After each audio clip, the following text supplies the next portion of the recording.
ദൈവത്തിന് സ്തോത്രം. ഏവർക്കും മാർത്തോമാ സന്നദ്ധ സുവിശേഷക സംഘത്തിൻ്റെ സ്നേഹവന്ദനം.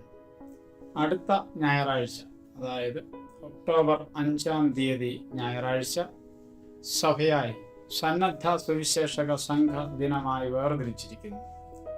നിങ്ങൾ എൻ്റെ സാക്ഷികളാകും. അപ്പോസ്തലപ്രവൃത്തി 1:8 ആ കർത്തൃനിയോഗം ഏറ്റെടുത്ത് ഓരോ മാർത്തോമക്കാരനും ഓരോ സുവിശേഷകൻ എന്ന സ്വയബോധ്യത്തോടെ ദൗത്യ നിർവഹണത്തിലേർപ്പെട്ട ഭാഗ്യസ്മരണാർഹനായ ഡോക്ടർ എബ്രഹാം മാർത്തോമ മെത്രാപ്പൊലീത്തായുടെ ദർശന സാക്ഷാത്കാരമാണ് മാർത്തോമാ സന്നദ്ധ സുവിശേഷക സംഘം.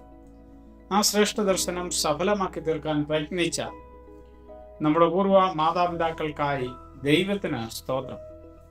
1924 ആരംഭിച്ച് കഴിഞ്ഞ 101 വർഷം ഇടവക മിഷനുകളിലൂടെ, സെന്റർ ഭദ്രാസന കേന്ദ്ര പ്രവർത്തനങ്ങളിലൂടെയും മധ്യസ്ഥ പ്രാർത്ഥന, ദൈവവചന പഠനം, അനുഭവം പങ്കിടൽ, ഭവന സന്ദർശനം, ആതുര സേവനം, പ്രാർത്ഥനായോഗങ്ങളുടെ നടത്തിപ്പ്, വിവിധ വിശ്വാസ സമൂഹത്തോടുള്ള സുവിശേഷ ദൗത്യം എന്നിങ്ങനെ 7 പരിപാടികളിലൂടെ വിശ്വാസ യാത്രയെ സമ്പുഷ്ടമാക്കുവാൻ നമുക്ക് കഴിഞ്ഞിട്ടുണ്ട്. ചരിത്ര വഴികളിൽ ഉണ്ടായിട്ടുള്ള അനർത്ഥങ്ങൾക്ക് ഇരകളായവർക്ക് കൈത്താങ്ങാകുവാനും ഫലപ്രദമായി ഇടപെടുവാനും സംഘത്തിനായിട്ടുണ്ട്. കൊളറ, കോവിഡ്, വയനാട് ദുരന്തം എന്നീ സാഹചര്യങ്ങളിൽ ദൈവസ്നേഹം പങ്കുവച്ചത് ചില ഉദാഹരണങ്ങൾ മാത്രം. സംഘജനത്തിൽ സഭയായി ചിന്തിക്കുന്നത് ദൈവജനം, ദൈവസ്നേഹ സംവേദകർ എന്ന വിഷയമാണ്. എവങ്കലിയോൻ ഭാഗം വിശുദ്ധ ലൂക്കോസ് എഴുതിയ സുവിശേഷം 10 25 മുതൽ 37 വരെയുള്ള വാക്യങ്ങൾ അത്ര. അതിൻ്റെ 36-37 വാക്യങ്ങൾ മാത്രം വായിക്കട്ടെ. അതിങ്ങനെ പറയുന്നു: കള്ളന്മാരുടെ കയ്യിൽ അകപ്പെട്ടവന് ഈ മൂവരിൽ ഏവൻ കൂട്ടുകാരനായി തീർന്നു എന്ന് നിനക്ക് തോന്നുന്നു? അവനോട് കരുണ കാണിച്ചവൻ എന്ന് അവൻ പറഞ്ഞു. യേശു അവനോട്, നീയും പോയി അങ്ങനെ തന്നെ ചെയ്യുക എന്ന് പറഞ്ഞു. കഴിഞ്ഞ ഞായറാഴ്ചത്തെ, അതായത് സെപ്റ്റംബർ 28 ഞായറാഴ്ചത്തെ മനോരമ സൺഡേ സപ്ലിമെന്റിൽ ഒരു ഫീച്ചറിന്റെ തലക്കെട്ട് തനിയെ ഒരു വിളക്കുമരം എന്നതായിരുന്നു. മഹാരാഷ്ട്ര മേൽക്കാട്ട് കടുവാ സങ്കേതത്തിലെ കൊടും കാടിനുള്ളിലൂടെ 40 കിലോമീറ്റർ നടന്നെത്തേണ്ട ബൈരാക്കാട്ടിലെ ഗ്രാമീണർക്കായി ജീവിതം മാറ്റിവെച്ച ഒരു ഡോക്ടർ വെള്ളവും വെളിച്ചവും സ്കൂളും റോഡും ആശുപത്രിയും ഒരുക്കി നാടിന്റെ പ്രകാശമായി മാറിയ കഥ പറയുകയാണ്. ആവേശകരമായ മനുഷ്യ സ്നേഹത്തിന്റെ കഥയാണ് അദ്ദേഹത്തിന്റെ ജീവിതം. ആഞ്ഞൂതിയാൽ അണഞ്ഞു പോകുന്ന ജന്മമായിരുന്നു രവീന്ദ്ര കോൽഹയുടേത്. അവിടെ നിന്ന് ഉയർത്തെഴുന്നേറ്റ് ഒരു നാടിന്റെ പ്രകാശ ഗോപുരമായി മാറി.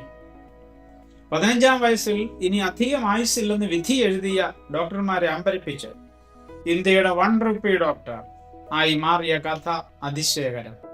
മഹാരാഷ്ട്രയിലെ ബുൽഡാന ജില്ലയിൽ ഷേഗാവിൽ ജനിച്ച രവീന്ദ്ര കോൽഹെ ആദ്യം മുതൽ ജന്മന രോഗിയാണ്. പനി, ശ്വാസമുട്ടൽ, ന്യൂമോണിയ, ഹൃദയ സംബന്ധമായ തകരാറുകൾ. അധികകാലം ജീവിക്കില്ലെന്ന് ഡോക്ടർമാർ വിധി എഴുതി. മരണം കാത്തുള്ള കിടപ്പിൽ ധാരാളം പുസ്തകങ്ങൾ വായിച്ചു. മാതാപിതാക്കൾ വല്ലപ്പോഴും എടുത്തുകൊണ്ട് സ്കൂളിൽ പോയി. 1976 10-ാം ക്ലാസ് പാസ്സായി. ആരോഗ്യം അല്പം മെച്ചപ്പെട്ടപ്പോൾ കോളേജിൽ ചേർന്നു. തുടർന്ന് നാഗ്പൂർ മെഡിക്കൽ കോളേജിൽ MBBS പഠനം. അതോടൊപ്പം വായനയും വളർന്നു. ആദിവാസി മേഖലകളിൽ നിന്ന് ഗുരുതര രോഗങ്ങളുമായി എത്തുന്ന പലരും മരിച്ചു വീഴുന്നത് കൺമുൻപിൽ കണ്ടു. തുടർന്നുള്ള ജീവിതം ചികിത്സാ സൗകര്യമില്ലാത്ത ആശ്രയമറ്റ ജീവിതങ്ങൾക്ക് വേണ്ടിയാവണമെന്ന് തീരുമാനിച്ചു. ഡേവിഡ് വെർണറുടെ where there is no doctor എന്ന പുസ്തകം, അത് മെക്സിക്കോയിലെ ഗ്രാമപ്രദേശങ്ങളിലെ ചികിത്സാ പ്രതിസന്ധികളെ കുറിച്ചുള്ള പുസ്തകം, അദ്ദേഹത്തെ ഏറെ സ്വാധീനിച്ചു. MBBS പഠനം പൂർത്തീകരിച്ച് ഡോക്ടർമാർ എത്താത്ത ഗ്രാമങ്ങൾ തേടിയുള്ള യാത്രകൾ ആരംഭിച്ചു. മഹാരാഷ്ട്രയിലെ അമരാവതി ജില്ലയിൽ മധ്യപ്രദേശ് അതിർത്തിയായ ബൈരാക്കാട്ട് എന്ന കൊടും വനത്തിലാണ് എത്തിയത്. മേൽക്കാട് കടുവാ സങ്കേതത്തിന്റെ ഭാഗമായ ഉൾവനം. ഡോക്ടറെ കാണാൻ 65 കിലോമീറ്റർ സഞ്ചരിക്കണം. ഒരു മഴക്കാലത്ത് വിദർഭയിലെ അക്കോളയിൽ ട്രെയിൻ ഇറങ്ങിയ അദ്ദേഹം തന്റെ സാഹസിക യാത്ര ആരംഭിച്ചു. ഒരു ബൈക്കിന് പിന്നിലിരുന്ന് 40 കിലോമീറ്റർ, തുടർന്ന് അങ്ങോട്ട് കൊടുങ്കാട്ടിലൂടെ 40 കിലോമീറ്റർ ഒറ്റയ്ക്ക് നടന്നു. കടുവകളും മറ്റ് വന്യമൃഗങ്ങളുമുള്ള മരണം പതിയിരിക്കുന്ന ഘോര വനത്തിലൂടെ ഒറ്റയ്ക്ക്. മരണക്കിടക്കയിൽ നിന്ന് എണീറ്റ് വന്നവന് ഇനി എന്ത് മരണഭയം, ലേഖകൻ ചോദിക്കുക. 1985 ഫെബ്രുവരി 9 രവീന്ദ്ര കോൽഹെ അവിടുത്തെ ആദ്യ ക്ലിനിക് തുറന്നു. ഫീസ് ₹1 മാത്രം. 1 വർഷത്തെ പ്രാക്ടീസ് വലിയ തിരിച്ചറിവുകളാണ് നൽകിയത്. ജനിക്കുന്ന കുഞ്ഞുങ്ങളിൽ 20% പേരും, അതായത് 1200 പേർ പോഷകാഹാരക്കുറവിനെ തുടർന്ന് 6 വയസ്സിനുള്ളിൽ മരിക്കുന്നു. പ്രസവത്തിനിടെ സ്ത്രീ മരണനിരക്ക് ഏറെ. തന്റെ അറിവ് അവിടുത്തെ ശുശ്രൂഷയ്ക്ക് മതിയാകയില്ല എന്ന് കണ്ട ഡോക്ടർ നാഗ്പൂർ മെഡിക്കൽ കോളേജിൽ വീണ്ടും ചേർന്ന് MD പഠനം പൂർത്തിയാക്കി. ബൈരാക്കാട്ടിലേക്ക് തന്നെ മടങ്ങി. ശിശുമരണ നിരക്കിനെതിരെ പോരാടുന്ന ₹1 ഡോക്ടറെ കുറിച്ച് BBC റേഡിയോ റിപ്പോർട്ടർ മൂലം പുറം ലോകം അറിഞ്ഞു. സഹായങ്ങൾ ബൈരാക്കാട്ടിലെത്തി തുടങ്ങി. വിവാഹാലോചന കൊള്ളുന്നപ്പോൾ ഡോക്ടർക്ക് ചില നിബന്ധനകൾ ഉണ്ടായിരുന്നു. ₹400 1 മാസം കുടുംബം നടത്തണം. അതായത് ₹400 1 മാസം ചികിത്സിക്കും. വരുമാനം ₹400. ആവശ്യം വരുമ്പോൾ 40 കിലോമീറ്റർ വരെ നടക്കണം കൊടുംവനത്തിലൂടെ. വിവാഹ ചെലവ് ₹5 മാത്രം. രജിസ്ട്രേഷൻ ഫീസാണത്. അതിൽ കൂടുവാൻ പാടില്ല. ഗ്രാമീണരുടെ ചികിത്സയ്ക്കായി വേണ്ടി വന്നാൽ മറ്റുള്ളവരോട് യാചിക്കണം. നാഗ്പൂരിലെ സമ്പന്ന കുടുംബാംഗവും നിയമ ബിരുദധാരിയുമായ ഹോമിയോ ഡോക്ടർ സ്മിത അദ്ദേഹത്തിന് തുണയായി ചേർന്നു. കാട്ടിൽ നിന്നും വിറക് ശേഖരിച്ചും വെള്ളം കോരിയും തറയും മുറ്റവും ചാണകം മെഴുകിയും കൃഷികൾ ചെയ്തു ആദിവാസി ജീവിതത്തോട് ഇഴുകിച്ചേർന്നും അവർ തങ്ങളുടെ കുടുംബ ജീവിതം ആരംഭിച്ചു. തുടർന്ന് അവർ കൃഷിയിലും സജീവമായി. ആദിവാസികൾക്കായി കാർഷിക പരിശീലന പരിപാടികൾ, ലഹരി വിമുക്ത പരിപാടികൾ, സ്കൂൾ, റോഡ്, റേഷൻ കടകൾ, ആശുപത്രി, ശുദ്ധജലവും വൈദ്യുതിയും എത്തിക്കാനുള്ള പ്രവർത്തനങ്ങൾ, നിയമപ്രശ്നങ്ങളിൽ സഹായം എന്ന് വേണ്ട നാട്ടുകാർ എല്ലാറ്റിനും വേണ്ടി എപ്പോഴും മുട്ടുന്ന വാതിലായി അവരുടേത്. ഒരു നാടും ജനങ്ങളും അടിമുടി മാറുകയായിരുന്നു. നാടാകെ പ്രകാശിതമായി. കർഷക ആത്മഹത്യകൾ നിന്നു. നക്സൽ മുക്തമായി നാട്. ശിശുമരണ നിരക്ക് 20% നിന്നും വെറും 2% കുറഞ്ഞു. 2019 രാഷ്ട്രം പത്മശ്രീ നൽകി ഡോക്ടർ രവീന്ദ്ര കോൽഹയെ ആദരിച്ചു. മക്കളും മാതാപിതാക്കളുടെ വഴിയിലാണ്. ഒരു നാടിന്റെ മുഖച്ഛായ തന്നെ മാറ്റിയ ഒരു നല്ല ശമരിയക്കാരൻ. ആരാണ് നല്ല ശമരിയക്കാരൻ? ഭൂമിയിലെ സകല നല്ല മനുഷ്യരുടെയും പേരാണ് നല്ല ശമരിയക്കാരൻ. യേശുവിനെ പരീക്ഷിക്കുവാൻ കുടുക്ക് ചോദ്യങ്ങളുമായ ഒരു ന്യായശാസ്ത്രി എത്തുകയാണ്. ഞാൻ നിത്യജീവൻ അവകാശിയായി തീരുവാൻ എന്ത് ചെയ്യണം? 25-ാം വാക്യം. യേശു പറഞ്ഞു, ന്യായപ്രമാണം ആവശ്യപ്പെടുന്നത് മനുഷ്യൻ ദൈവത്തെയും തന്റെ അയൽക്കാരനെയും സ്നേഹിക്കുക എന്നതാണ്. അടുത്ത ചോദ്യം, ആരാണ് അയൽക്കാരൻ? ആ ചോദ്യത്തിന് ഉത്തരമായി യേശു നല്ല ശമരിയക്കാരന്റെ കഥ പറയുന്നു.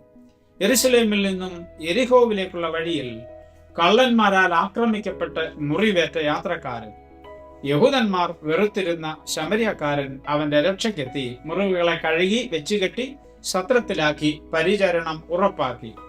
ആ മനുഷ്യനെ സംബന്ധിച്ച് ആവശ്യത്തിന്റെ മുഖത്ത് സഹായം അർഹിക്കുന്ന യഹൂദനായിരുന്നു അയൽക്കാരൻ. ശമരിയക്കാരൻ കരുണ കാണിച്ചതുപോലെ യഹൂദനും ന്യായശാസ്ത്രിയും എല്ലാ മനുഷ്യരും ചെയ്യുക. സകല മനുഷ്യരും നമുക്ക് അയൽക്കാരാണ്. 2 ചോദ്യങ്ങൾ ഇവിടെ പ്രസക്തമാണ്. 1, എന്റെ അയൽക്കാരൻ ആരാണ്? 2, ഞാൻ ആർക്കാണ് അയൽക്കാരനായിരിക്കുന്നത്? എന്റെ അയൽക്കാരൻ ആരാണ്? ഞാൻ ആർക്കാണ് അയൽക്കാരനായിരിക്കുന്നത്? ഈ ഉപമയിലെ കഥാപാത്രങ്ങൾ അതിന് ഉത്തരം നൽകുന്നുണ്ട്. നാം ആദ്യം കാണുന്നത് യാത്രക്കാരനെയാണ്. മുറിവേറ്റ് അർദ്ധപ്രാണനായി കിടക്കുന്നവൻ, പാതി ജീവനേയുള്ളൂ. അവൻ ഒരുപക്ഷെ സമ്പന്നനായൊരു കച്ചവടക്കാരനാകാം. എങ്കിൽ അവന്റെ കൈവശമുണ്ടായിരുന്ന ഭാണ്ഡവും അതിലുള്ള വില പിടിച്ചതെല്ലാം ഒരുപക്ഷെ അവന്റെ വാഹന മൃഗമായ കഴുതയെയും കള്ളന്മാർ അപഹരിച്ചു. ആ വഴിയെ ഒറ്റയ്ക്ക് യാത്ര ചെയ്തവൻ അശ്രദ്ധനും വീണ്ടു വിചാരമില്ലാത്തവനുമത്. തന്റെ വിധി താൻ തന്നെ ക്ഷണിച്ചു വരുത്തിയതാണ്. കാരണം യെരുശലേമിൽ നിന്നും യെരിഹോവിലേക്കുള്ള വഴി അന്നും ഇന്നും കള്ളന്മാരുടെയും പിടിച്ചുപറിക്കാരുടെയും കേന്ദ്രമായിരുന്നു. നൊട്ടോറിയസ്ലി ഡേഞ്ചറസ് റോഡ്. രണ്ടാമതായി നാം പുരോഹിതനെ കാണുന്നു. അവനെ സംബന്ധിച്ച് അനുഷ്ഠാനങ്ങൾ പ്രധാനം. മുറിവേറ്റ് കിടക്കുന്നവനെ അവൻ കണ്ടു, മരണപ്പെട്ടോ നിശ്ചയമില്ല. സംഖ്യാപുസ്തകം 9-ാം അധ്യായം 11-ാം വാക്യം ഇപ്രകാരം പറയുന്നു: യാതൊരു മനുഷ്യന്റെയും ശവം തൊടുന്നവൻ 7 ദിവസം അശുദ്ധനായിരിക്കണം. ദേവാലയ ശുശ്രൂഷയ്ക്കുള്ള തന്റെ അവസരം നഷ്ടപ്പെടുത്തുവാൻ അവൻ തയ്യാറല്ല. ബുദ്ധിമാനായിരുന്നതുകൊണ്ട് അബദ്ധങ്ങൾക്ക് നിൽക്കാതെ അവൻ കടന്നുപോയി. ആചാരാനുഷ്ഠാനങ്ങൾക്ക് മനുഷ്യവേദനയേക്കാൾ വില കൽപ്പിച്ചവൻ. തുടർന്ന് നാം കാണുന്നു ലേവ്യനെ. മതപരമായ ആചാരങ്ങളും സാമൂഹിക പദവിയും ഒക്കെ നോക്കുന്നവൻ. അതിലുപരി അവൻ തന്റെ സുരക്ഷയെക്കുറിച്ച് ചിന്തയുള്ളവനാണ്. യെരിഹോവിലേക്കുള്ള വഴിയിൽ കള്ളന്മാരുടെ നിരന്തര സാന്നിധ്യമുണ്ട്. പലപ്പോഴും അവർ അപകടത്തിൽപ്പെട്ട് മുറിവേറ്റവരായി അഭിനയിച്ച് കിടക്കാറുണ്ട്. വഴിയാത്രക്കാർ അടുത്തു വരുമ്പോൾ അവർ ചാടി വീഴും. വഴിയിൽ കിടക്കുന്നവൻ വാസ്തവത്തിൽ മുറിവേറ്റതാണോ അതോ അഭിനയിക്കുന്നതാണോ എന്ന് നിശ്ചയമില്ല. കൊള്ളക്കാരുടെ തന്ത്രങ്ങളിൽ അകപ്പെട്ട് വഞ്ചിതനാകരുത് എന്നാഗ്രഹിച്ചു കാണും. ഒടുവിലായി നാം കാണുന്നു ശമരിയക്കാരനെ. നാം അവനെ നല്ല ശമരിയക്കാരൻ എന്ന് വിളിക്കുന്നു. വേദപുസ്തകം അങ്ങനെ പറയുന്നില്ല. അവന്റെ പ്രവൃത്തികളാണ് അവനെ നല്ലവനാക്കിയത്. അവൻ വംശീയമായി ശമരിയക്കാരൻ ആയിരുന്നിരിക്കാം, അല്ലെങ്കിൽ ന്യായപ്രമാണ ആചരണത്തിൽ വീഴ്ച വരുത്തിയത് മൂലം മറ്റുള്ളവരാൽ ശമരിയൻ എന്ന് പരിഹസിക്കപ്പെട്ട യഹൂദൻ തന്നെ ആയിരിക്കാം. എങ്ങനെയായിരുന്നാലും അവൻ യഹൂദന്മാരാൽ വെറുക്കപ്പെട്ടവനാണ്. നീ വെറുക്കുന്നവനും നിന്നെ വെറുക്കുന്നവനും അയൽക്കാരനാകാം എന്നത് ഓർപ്പിക്കുന്നവൻ. നീ വെറുക്കുന്നവനും നിന്നെ വെറുക്കുന്നവനും നിനക്ക് അയൽക്കാരനാകാം. അവൻ സ്ഥിരയാത്രക്കാരനും വഴിയമ്പലത്തിന്റെ ഉടമസ്ഥന് പരിചയക്കാരനുമാകാം. ആചാര അനുഷ്ഠാനങ്ങൾക്ക് വില നൽകാത്തവനെങ്കിലും വഴിയമ്പലക്കാരന് അവനിൽ വിശ്വാസമുണ്ട്. ദൈവസ്നേഹം അവന്റെ ഉള്ളിലുണ്ടായിരുന്നതിനാൽ മുറിവേറ്റവനെ സഹായിക്കാൻ അവൻ തയ്യാറായി. മനുഷ്യനും അവന്റെ വേദനയുമാണ് തനിക്ക് പ്രധാനം. പ്രവൃത്തികളിലൂടെ അവൻ തന്റെ ദൈവ മനുഷ്യ ബന്ധം വെളിവാക്കി. അവൻ തന്റെ പണവും സമയവും കഴിവുമെല്ലാം തങ്ങളെ ശത്രുവായി കാണുന്നവരിൽ ഒരുവനു വേണ്ടി ചിലവഴിച്ചു. മറ്റുള്ളവരുടെ വേദനയിൽ പങ്കുചേരുക, പ്രതിഫലം നോക്കാതെ സഹായിക്കുക, സ്വാർത്ഥരഹിതമായി പെരുമാറുക, ഈ ശ്രേഷ്ഠ ഗുണങ്ങൾ അവനിൽ നാം കാണുന്നു. മുറിവേറ്റവനെ കണ്ടിട്ട് അവൻ മനസ്സലിഞ്ഞ് അരികെ ചെന്ന് എണ്ണയും വീഞ്ഞും പകർന്ന് അവന്റെ മുറിവുകളെ കെട്ടി അവനെ തന്റെ വാഹനത്തിൽ കയറ്റി വഴിയമ്പലത്തിലേക്ക് കൊണ്ടുപോയി രക്ഷ ചെയ്തു. അവന് വേണ്ട ശുശ്രൂഷകൾ ചെയ്യുന്നതിന് വഴിയമ്പലക്കാരനെ ശട്ടം കെട്ടുന്നു. എന്താണ് ഈ ഉപമ നമ്മെ പഠിപ്പിക്കുന്നത്? യേശു ന്യായശാസ്ത്രിക്ക് നൽകുന്ന ഉത്തരത്തിൽ അത് പറയുന്നുണ്ട്. ഏത് കാരണത്താലും അപകടത്തിൽപ്പെട്ടവനെ കൈവിടരുത് എന്നും, വ്യത്യാസങ്ങളില്ലാതെ, ജാതി മത വർഗ വർണ്ണ ലിംഗ വ്യത്യാസങ്ങളില്ലാതെ ഏതൊരാളും നമുക്ക് അയൽക്കാരനാണ് എന്നും യേശു പറയുകയാണ്. Our help must be as wide as the love of God. സഹായം സഹതാപ പ്രകടനങ്ങളിൽ ഒതുങ്ങരുത്. യേശു പറയുന്നു, നീയും പോയി അങ്ങനെ തന്നെ ചെയ്യുക. In the end, we will be judged not by the creed we hold, but by the life we live. We will be judged not by the creed we hold, but by the life we live. William Barclay പറയുന്നതാണ്. അതിരുകൾക്കപ്പുറത്ത് മനുഷ്യനെ അനുകമ്പയോടെ കണ്ട് ആവശ്യങ്ങൾ അറിഞ്ഞ് ശുശ്രൂഷിക്കുവാനും കരുതുവാനുമുള്ള മനസ്സുള്ള മനുഷ്യരാകുക. നല്ല ശമരിയക്കാരനാകുക. ഒറ്റപ്പെടലിൽ കൂട്ട്, കമ്പാനിയൻഷിപ്പ് ഇൻ സോളിറ്റ്യൂഡ്, നൊമ്പരങ്ങളിൽ സാന്ത്വനം, കംഫർട്ട് ഇൻ സോറോസ്, നിസ്സഹായതയിൽ കൈത്താങ്ങ്, സപ്പോർട്ട് ഇൻ ഹെൽപ്ലെസ്നെസ്. ഇങ്ങനെ നല്ല ശമരിയക്കാരാകുവാൻ, നല്ല സന്നദ്ധ സുവിശേഷക ഭടന്മാരാകുവാൻ, നല്ല മാർത്തമക്കാരാകുവാൻ നമുക്ക് ഇടയാകട്ടെ. പുരോഹിതനും ലേവ്യനും നമ്മെ നിരാശപ്പെടുത്തിയേക്കാം, എന്നാൽ നല്ല ശമരിയക്കാരൻ നമ്മെ നിരാശപ്പെടുത്തുകയില്ല. അവൻ നാം ആയിരിക്കുന്ന ഇടത്തേക്ക് കടന്നു വന്ന് നമ്മുടെ പാപമുറിവുകളെ കഴുകി വെച്ച് കെട്ടി നമ്മുടെ ജീവനെ രക്ഷിക്കുന്നവനാണ്. നിത്യജീവനിലേക്ക് നമ്മെ നയിക്കുന്നവൻ. നിത്യജീവൻ അവകാശമാക്കുവാൻ അവനെ പിൻപറ്റുക. എന്റെ കൂട്ടുകാരൻ ആര്? ഞാൻ ആർക്കൊക്കെയാണ് കൂട്ടുകാരനായിരിക്കുന്നത്? കമ്പിളിക്കണ്ടത്തെ കൽഭരണികൾ എന്ന തന്റെ ആത്മകഥയിൽ എഴുത്തുകാരൻ ചില നല്ല ശമരിയക്കാരെ പരിചയപ്പെടുത്തുന്നുണ്ട്.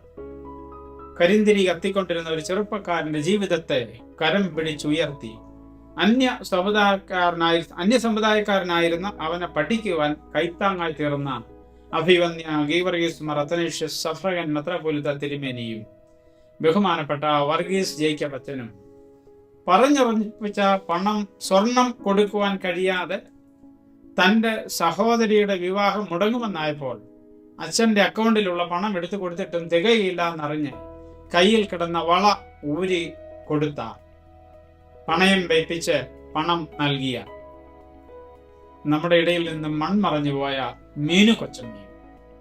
ബാബു എബ്രഹാം പറയുന്നു, അച്ഛനും കൊച്ചമ്മയും ഞാൻ ജീവിതത്തിൽ കണ്ടിട്ടുള്ള ഏറ്റവും നിസ്വാർത്ഥരായ ആത്മീയ മനുഷ്യരാണ്. അതെ, നിസ്വാർത്ഥരായ ആത്മീയ മനുഷ്യരാണ് നല്ല അയൽക്കാർ. യേശു പറയുന്നു, നീയും പോയി അങ്ങനെ തന്നെ ചെയ്യുക. നീയും പോയി അങ്ങനെ തന്നെ ചെയ്യുക. ദൈവം നമ്മെ അനുഗ്രഹിക്കട്ടെ.